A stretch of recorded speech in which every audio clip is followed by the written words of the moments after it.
This is a living challenge for black. It's potentially extremely complicated. The intuitive move would be bending here, but it doesn't work because white will be able to make a living shape this way, and black cannot find two real eyes. That's why black's correct move is right here. Now what happens is that white must try to engage with number 1, right? Otherwise, black will be able to build a fence 3 this way, forcing white to come in. And number 9 will guarantee another real eye this way. So that is why white must keep up the pressure on black with number 2. And the next move is also really important. It has to be standing down here, threatening to still capture these 3 stones. If white comes in from the right side, now black can clamp here and capture white this way. This way, again, even if white comes in, black can still make another eye this way. So that's why white must save these 3 stones. And now black can bend here. If white also bends, now again, black can make this fence 3 and make a living shape with number 9.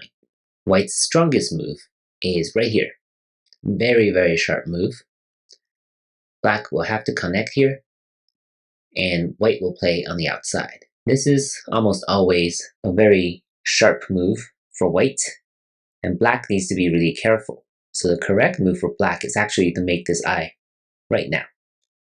It's not that intuitive because here, white will be able to capture these 2 stones. This is snap back, but of course black will have to Atari from the outside.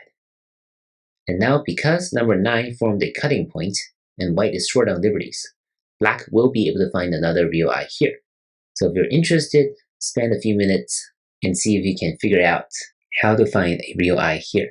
So the correct move for black is actually this wedge. Now what happens is that white cannot cut here. This way, white will have to address this cutting point, but black can extend here, and white must save these 4 stones with number 20. And now, white will be cut off this way. Or if white tries to connect, this will be a connect and die for white. If white plays on the outside, then there's this cutting point that white must play. And black will live this way. White cannot play here because, again, black can cut here, Atari, and threaten to capture these 5 stones. And white cannot save all of its stones. Number 21 will kill these 2 white stones. That's why white's strongest move is actually to extend here. Black can only play here. Once again, white cannot really play on the outside this way.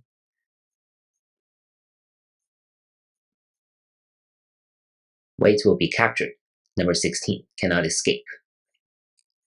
After number 29, white will be captured like this. So that is why number 16 must be here, and number 17 will just come out. And 18 can capture black, and black needs to be really careful. If black plays here, now this will be a ko, like this, which is not the optimal result. Black needs to stand down here. It's a really interesting move, because it seems like white can play this and kill black. But for the purpose of this problem, if black escapes this way, black also succeeds. So this way black escapes. And in real game, the probability of black eventually making a living shape is pretty high. So black succeeds this way. And that is why the best white can do is to just allow black to live. So black will have a total of 3 points. So in the real game, this will be totally playable for white because white has a wall on the outside, has the corner, 2 corners. But of course, this is only a life and death problem.